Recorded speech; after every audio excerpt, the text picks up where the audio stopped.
Assalamualaikum warahmatullahi wabarakatuh. Om Swastiastu, Namo Buddhaya, salam kebajikan untuk semua sahabat-sahabat YOAI, Ibu Ratmi, Ibu Retno, ibu-ibu sekalian yang menurut saya adalah ibu-ibu yang sangat luar biasa, yang bagaimana banyak membantu para pasien kanker saat ini tanpa YOAI. YOAI itu sangat dibutuhkan lah oleh semua pasien kanker yang ada di kita saat ini. Dan juga sahabat-sahabat kecil, para penyintas dan ayah bunda dan keluarganya. Dan yang penting adalah salam sehat buat kita semua. Nah, ini adalah list pembicaraan. Banyak memang, tapi nanti kita cepat saja. Barangkali Dokter Teni, karena kalau nggak lengkap juga aneh gitu kalau keputus-putus. Walaupun saya diminta yang nomor F aja, modalitas terapi, tapi bagus kalau mengingat juga untuk kan di sini kan ayah bundanya banyak di sini untuk dan dari para penyintas dan para peserta sekalian. Nah, mengingatkan saja, saya suka sekali dengan slide-slide ini. Kanker ini akan meningkat di dunia. Nggak usah dilihat angkanya, pokoknya akan meningkat secara sangat-sangat signifikan. Bahkan dikatakan setiap 1 detik 1 orang meninggal karena kanker, 1 detik terjadi kanker, 2 detik meninggal karena kanker, dan yang sedih adalah apa? 70% kan terjadi di low and middle income countries termasuk Indonesia. Nah, bagaimana dengan anak? Kita lihat di sini pada anak, angka kejadian dan angka mortality-nya nanti. Di sini kita lihat bahwa aneh nih, saya juga mungkin harus bertanya ke Dokter Endang dan Dokter Jayadiman dan Dokter Teni, kenapa di India tuh angka kanker anak tuh tinggi sekali ya? Bukan karena penduduknya loh, tapi karena ini adalah persentase. Kita lihat persentase di India dan di Cina. Cina itu besar sekali. Jadi bukan absolute number, tapi persentase. Ini data yang kita ada. Indonesia adanya di mana? Indonesia ini nomor 4. Kurang lebih 4% dari semua kanker yang ada di Indonesia. Dan rata-rata dunia dikatakan 1,45%. Memang range-nya ini besar sekali, 14% loh di India ini. Dan di Cina ini kalau nggak salah ya hampir 14% juga. Ini adalah urutannya ke bawah. Seperti itu kurang lebih, dan ini adalah angka mortality-nya juga Indonesia angka peringkat keempat, 1% dari total mortality karena kanker yang ada di dunia. Nah, bagaimana dengan nasofaring? Kita lihat di sini, kalau kita lihat kedua jenis kelamin, maaf nih saya geser sebentar, baik laki-laki maupun perempuan, dan ternyata bahwa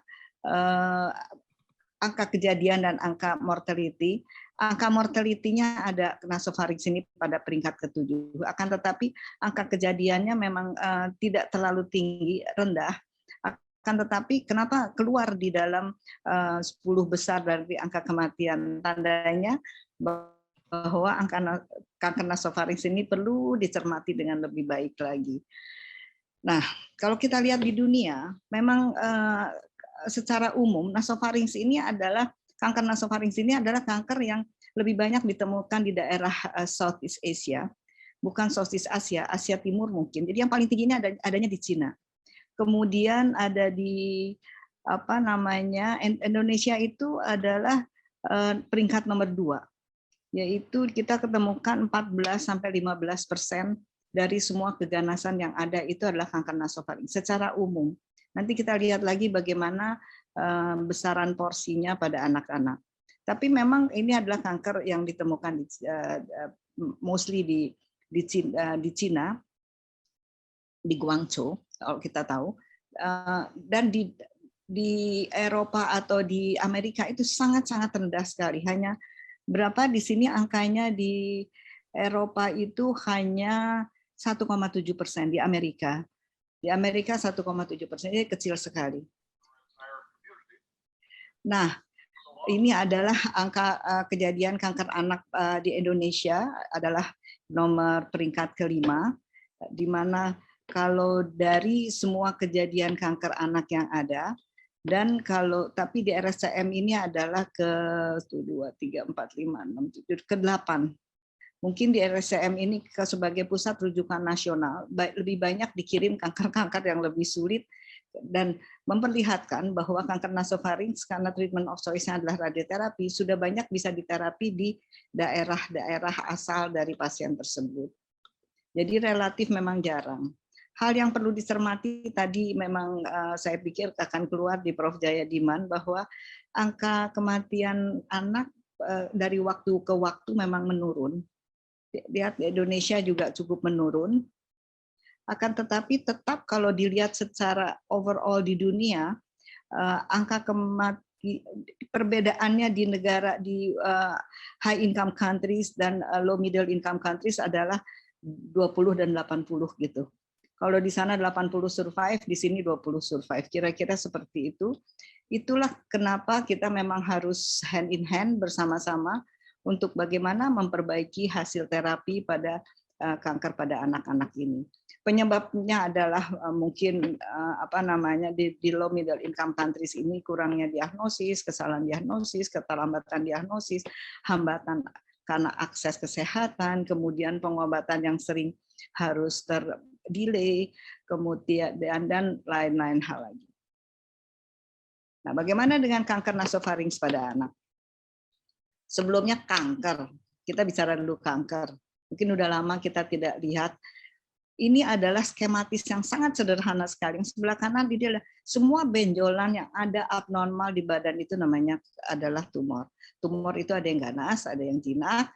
Nah, yang ganas nih kayak gini skematisnya, sedangkan yang jinak seperti ini, bagus sekali, batasnya bagus, sehingga operatornya juga gampang kalau mengangkat tumor jinak, kayak dicetel gitu, bisa keluar karena mempunyai kapsul.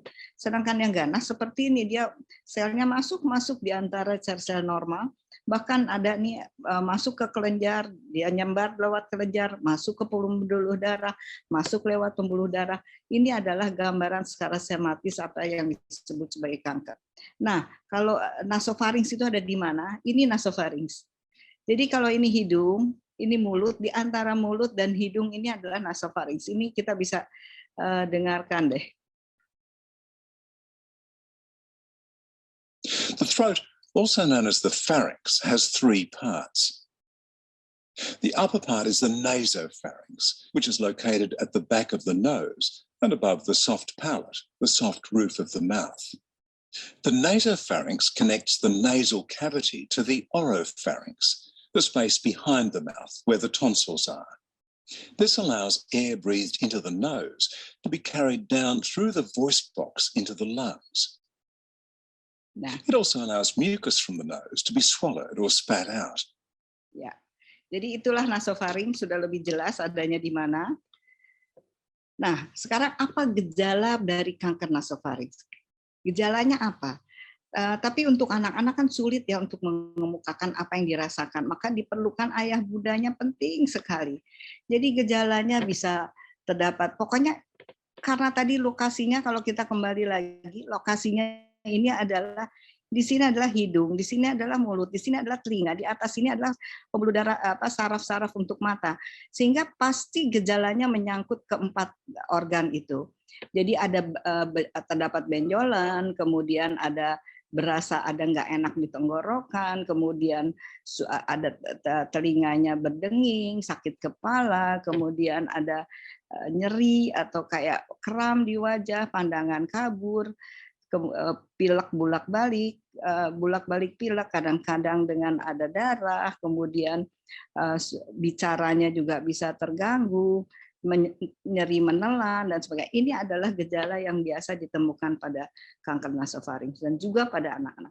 Sama pada anak-anak dan pada dewasa karena memang secara anatomi adalah sama, ada di situ, dan organ-organ di sekitarnya yang penting juga ada di situ. Yang paling penting adalah kemarin saya tadi cari slide-nya nggak ketemu, bahwa kanker pada kepala dan leher ini, walaupun hanya sekian dari bagian tubuh kita, tapi penuh dengan organ-organ kecil yang fungsinya itu adalah penting sekali.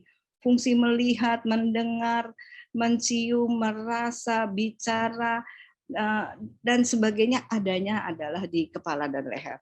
Sehingga dalam pengobatannya saat ini yang kita pegang, mungkin Dr. Malinda juga harusnya setuju, yaitu bukan hanya menghilangkan penyakit, tapi bagaimana menghilangkan penyakit dengan quality of life yang baik. Nah, apalagi kita tahu bahwa anak-anak tentunya tidak bisa mengemukakan apa yang dirasakan. Perlu ayah bundanya. Ini ada, memang ini adalah ayah, tapi saya tahu bahwa ini karena gambarnya dapatnya ayah, harusnya ada bunda juga yang selalu dianggap sebagai Superman oleh seorang anak. Nah, selain dengan dokter, dokter ini dianggapnya kalau oleh anak-anak barangkali Joker kali itu musuhnya Batman gitu loh.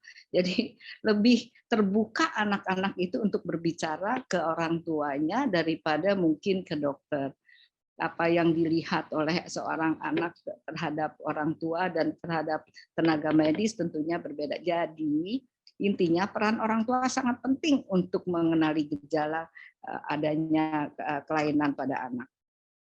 Hati-hati misalnya ada benjolan, sering disangka nanti tahu-tahu nggak apa-apa karena sakit gigi misalnya, atau disangka sebagai TBC gitu. Mimisan, nggak apa-apa biasa tadi kan, tadi pagi ada Zoom lain, taruh aja daun sirih misalnya.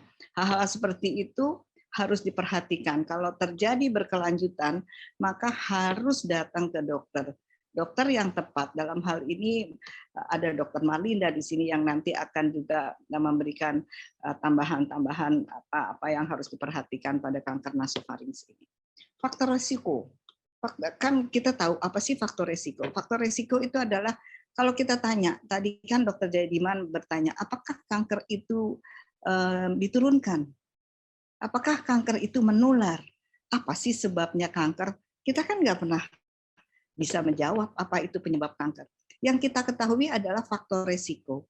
Faktor risiko adalah faktor yang meningkatkan kemungkinan seseorang terkena kanker. Ada virus, nasofarinks ini sangat erat hubungannya dengan Epstein-Barr virus. Kebetulan saya dengan Dr. Marlinda sama tesisnya mengenai kanker nasofarinks dan dua-duanya bicara waktu itu tentang Epstein-Barr virus. Kita lihat laki-laki lebih banyak pada perempuan dan ada genetik turunan tertentu. Jadi pada ras tertentu lebih banyak terkena kanker nasofarinks.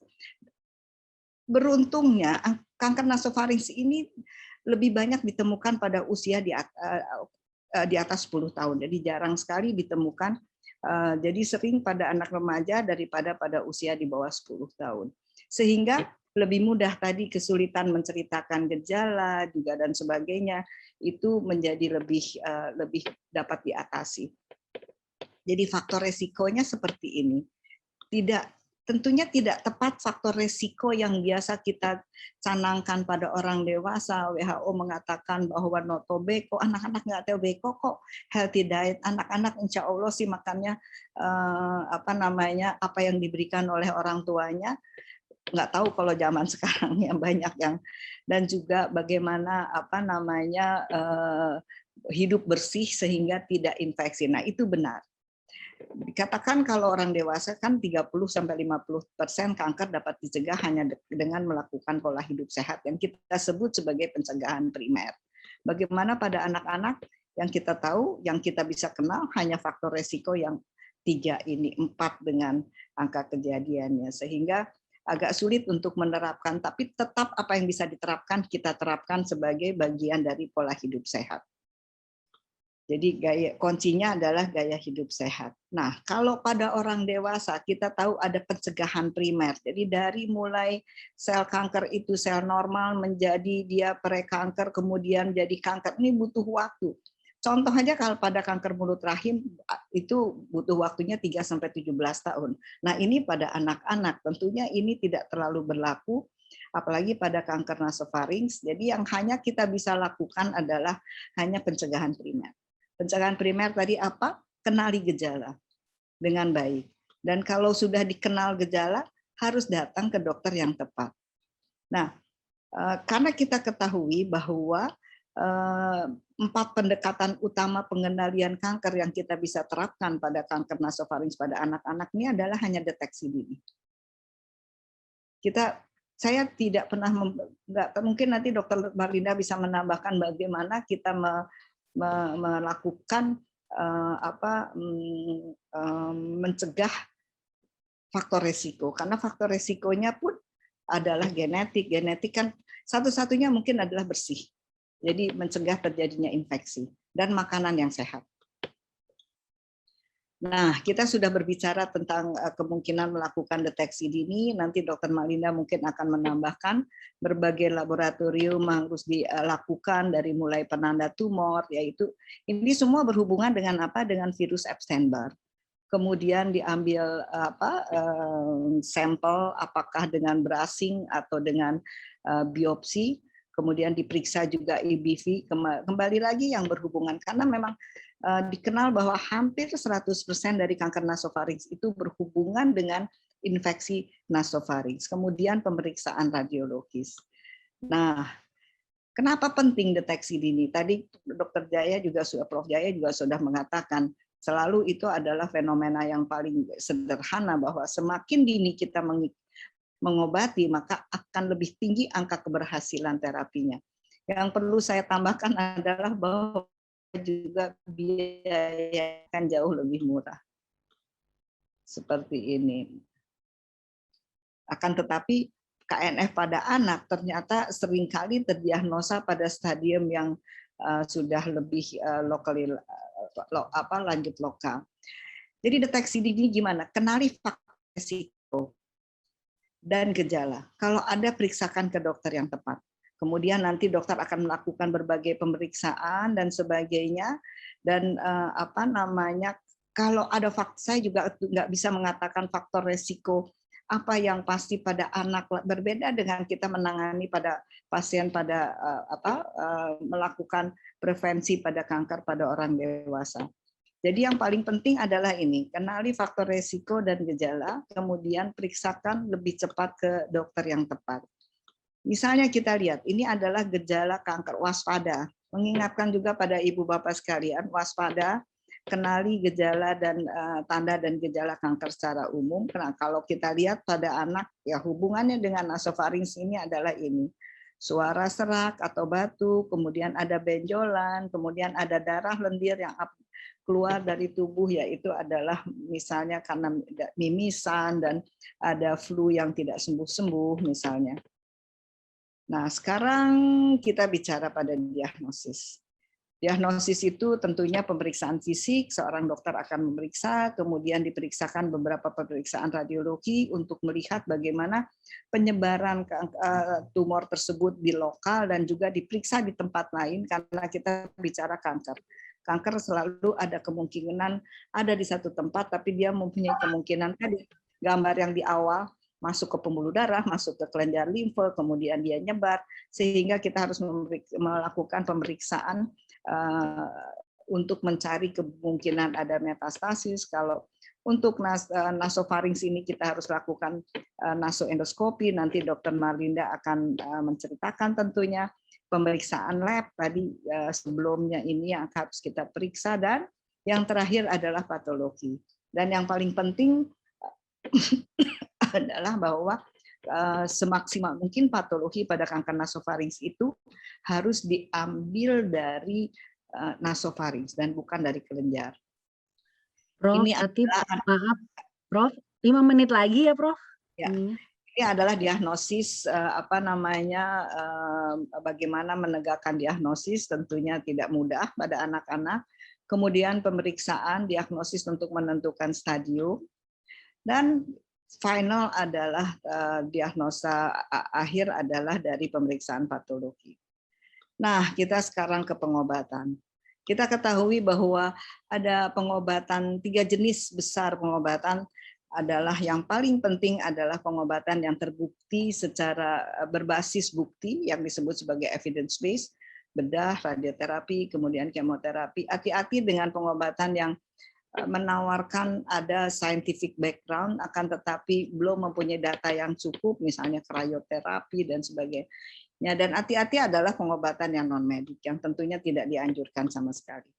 Pengobatan kanker nasofarinks ini tentunya sangat tergantung pada stadium. Berapa T-nya, ada kelenjar atau tidak, ada anak sebar atau tidak. Pembedahan di sini biasanya bersifat sebagai biopsi untuk menentukan hasil histopatologi, dan terapinya nanti adalah kombinasi, kita bisa lihat di sini kombinasi antara atau radiasi saja atau radiasi disertai dengan kemo, tergantung pada stadiumnya. Nah, kemudian terapi bedah tadi kita sudah ceritakan, kemoterapi juga dengan efek sampingnya, ada Dokter Penny nanti bisa bertanya. Nah, saya akan bercerita terakhir mengenai radioterapi. Pada radioterapi pada anak-anak memang harus dilakukan dengan teknik yang khusus. Nah, ini adalah contoh bagaimana kita melakukan terapi radiasi pada anak-anak, dan kita lihat bahwa kita cepat aja. Jadi radiasi sendiri adalah suatu terapi menggunakan sinar pengion. Sinar pengion itu adalah sinar yang kalau kena materi biologik itu akan melakukan ionisasi. Dan ionisasi itulah yang akan menyebabkan kematian sel. Nah, kurang lebih sekian ribu anak membutuhkan terapi radiasi setiap tahunnya, katanya data yang ada yang saya temukan dari literatur. Nah, pengobatan radiasi sendiri berkembang. Ini sangat menguntungkan untuk anak. Tidak lagi seperti dulu sesederhana itu. Dari diagnostik kita akan menemukan target radiasi ini misalnya si kakek tua. Nah, radioterapi apa? Harus mengukir sinar atau dosis radiasi kita sesuai dengan target. Hasilnya apa? Tandanya radiasi hanya akan terkena daerah yang kita inginkan dengan dosis seminimal mungkin pada daerah di sekitarnya. Di samping itu juga kan ada heterogeneity dalam suatu tumor. Radiasi juga sudah bisa melakukan, oh daerah ini dosisnya sekian, daerah ini tidak terlalu perlu, dan juga menghadapi pergerakan. Dan teknik-teknik radioterapi yang saat ini ada bisa menghadapi keadaan ini. Ini adalah contoh. Misalnya nih anak, CT scan anak nih kanker nasofaring harus disinar. Kalau kita pakai yang namanya terapi 2D, maka satu biru ini akan kena. Tandanya nih tulang-tulang di sini akan terganggu pertumbuhannya, kelenjar-kelenjar juga akan, bahkan medula spinalisnya akan kena. Kalau 3D lebih kecil. Nah, ada teknik yang namanya intensity modulated radiotherapy seperti ini. Willy dulu terus terang kita belum lakukan dengan teknik ini. Makanya mungkin ada rasa kering pada mulut dan sebagainya. Mudah-mudahan yang akan datang sekarang ini sudah menjadi standar terapi, apalagi pada anak. Kemudian ini kita lewat saja. Nah, kemudian lebih canggih lagi ada yang disebut sebagai VMAT. Jadi ya kolimatornya muter, gentrinya muter, kolimatornya muter untuk mendapatkan hasil AMRT yang sangat baik. Maka dengan terapi ini pengobatan menjadi sangat pendek waktunya, dan itu sangat meningkatkan precision dari tindakan radioterapi. Mohon dimengerti bahwa radioterapi adalah pengobatan dengan menggunakan sinar, tidak berbau, tidak berasa, tidak berwarna. Tapi harus bisa divisualisasi dalam komputer treatment planning, dan harus bisa kita pahat seperti bentuk dari target kita. Oleh karena itu, proses radiasi itu panjang dan memerlukan suatu kesabaran, dan biasanya perlu atau tidak menggunakan anestesi. Ini adalah contoh satu kasus yang kemarin kita sinar, pasien anak, Dokter Penny tahu pasti dari ICU, yang disinar dengan ventilator dan sebagainya, dan kita bisa melakukan itu karena, oh ya, kalau kita melakukan radiasi nggak boleh ada yang bisa masuk ke dalam kamar radiasi ya. Jadi pasien ini kebetulan pakai ventilator, jadi di knockdown, dan kita melakukan radiasi karena ada sumbatan di jalan nafas. Kemudian, nah ini adalah pertimbangan-pertimbangan khusus kalau kita melakukan radiasi pada anak, maka orang tua sangat-sangat berperan sekali untuk menceritakan semua. Walaupun kita ada buku yang namanya Radio Robi. Ceritanya cerita kayak kartun gitu, jadi si anak bisa mengerti kenapa sih harus disinar gitu loh. Bahkan dapat sertifikat kalau sudah selesai sinar. Nah, jadi tantangan dalam radiasi anak adalah alatnya kan gede-gede, mungkin menakutkan, dan memang sampai saat ini nggak ada alat yang didesain khusus untuk anak, dan tidak mungkin itu dilakukan. Hal ini dihadapi dengan, misalnya di RSCM, di atas alatnya kita tahu LCD. LCD itu bisa dimasukkan film kartun, jadi anak itu disinar bisa sambil lihat film kartun. Kemudian lapangan yang pada orang dewasa itu kecil, pada anak itu besar, sehingga harus kita modifikasi lapangan-lapangan radiasi tersebut, dan juga biasanya kalau pasien belum kooperatif maka harus diterapi dengan dibius. Tapi jangan khawatir, dokter anestesi selalu siap untuk membantu kita. Yang terpenting adalah psikososial. Yang tadi Prof. Jaya juga sudah menceritakan, karena trauma dengan pengobatan sebelumnya kan panjang, pengobatan kanker itu panjang, sehingga si anak sudah mendapatkan trauma-trauma sebelumnya. Jadi jangan khawatir, psikiater kita ada Prof. Chin yang selalu bersedia. Kemudian secara technical issue mengenai imobilisasi, monitor, tabung oksigen, ini tidak masalah karena ruang kita cukup besar sehingga bisa mengakomodir semua ini. Dan yang tadi ditanya oleh Ibu Ibu Rahmi tentang efek samping, biological issue, memang benar sekali tetap ada, dan akan tetapi hal ini dengan teknologi yang ada dapat ditekan seminimal mungkin. Tadi kan kita lihat dengan kita bisa memfokuskan radiasi pada daerah target di mana daerah sekitarnya tidak dikurangi efek dosis radiasinya, diharapkan efek samping radiasinya juga akan sangat menurun. Jadi as low as reasonable katanya. Jadi dan satu lagi, pada kita melakukan radiasi pada anak, kita akan melakukan kontrol lebih sering mengecilkan lapangan radiasi. Jadi misalnya tumornya tadi sekian, kemudian kita sinar dalam 2 minggu dia turun ke sekian, kita akan kecilkan lapangannya. Kita akan kecilkan lapangannya. Walaupun untuk itu kita harus melakukan berulang-ulang CT scan. Jadi fakta dasarnya, good news-nya, kanker anak itu biasanya sangat radiosensitif, sehingga tidak diperlukan dosis yang tinggi seperti kanker pada dewasa, dan teknologi radiasi sekarang sangat precise, sehingga dapat melindungi jaringan normal sekitar target dari terkena radiasi, dalam arti akan menurunkan efek samping, walaupun efek samping tersebut masih ada dan diusahakan untuk diminimize. Dan sebenarnya late effect dari kanker pada anak itu bukan semata-mata hanya pengobatan, akan tetapi dari penyakitnya sendiri juga sudah akan bisa menimbulkan late effect. Ini adalah efek samping dari radiasi. Kalau yang akut ini biasa bisa kembali, mau apakah sariawan. Kalau pada kepala dan leher umumnya adalah hanya berhubungan dengan sariawan dan sakit menelan. Yang kronik ini yang harus kita turunkan semaksimal mungkin, yaitu gangguan pertumbuhan dan perkembangan, kemudian adanya kekeringan mulut, nanti kita dengar Willy bagaimana, dan secondary malignancy. Secondary malignancy ini adalah sesuatu hal yang bersifat non-stokastik, jadi tidak bisa dihitung, karena dianggap resikonya adalah sama dengan kita menyeberang di jalan yang sangat ramai.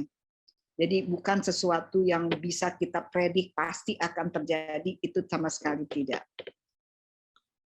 Jadi, nah ini tetap efek samping dari Prince Harry ini katanya lagi foto-foto sama twin, yang satu cancer, yang satu tidak. Memang semua pengobatan tanpa ada pengobatan yang tanpa memberikan efek samping. Tadi saya sudah katakan sangat tergantung pada teknik radiasi, dan saat ini teknik ini sudah sangat memungkinkan untuk menurunkan efek samping semaksimal mungkin, apalagi kalau YOAI membantu perhimpunan kita untuk mendapatkan proton. Karena proton itu adalah alat radiasi yang sangat mahal, akan tetapi sangat bermanfaat bagi anak. Juga higienis selama terapi, kemudian terapi lanjutan, fisioterapi, dan survivorship care atau support. Follow up jangan lupa, merupakan hal sangat penting sekali untuk dilakukan. Pada tahun pertama 1-3 bulan, tahun kedua 2-6 bulan, kemudian selanjutnya take home basis. Jadi kanker nasofaring tadi memang relatif jarang, tapi dikatakan tadi bahwa walaupun jarang, kanker pada anak ini membuat masalah karena satu anak di dalam satu keluarga terkena kanker itu bukan satu yang sakit minimal 3, mungkin 4, mungkin 5 dengan kakek, mungkin 6 dengan kakek, neneknya, ibu dan ayahnya dan sebagainya. Mayoritas pasien nasofaring datang dalam stadion lanjut. Karena tadi gejalanya sangat menyerupai gejala penyakit-penyakit pada anak-anak. Modalitas utama dalam terapi kanker nasofaring adalah radioterapi dengan atau tanpa kemo. Deteksi dini merupakan pilihan paling efektif dengan pengenalan gejala. Dalam hal ini peran dari orang tua sangat diperlukan dan setelah terapi harus melakukan follow up secara rutin. Barangkali itu yang saya bisa sampaikan, Dr. Teni, mohon maaf.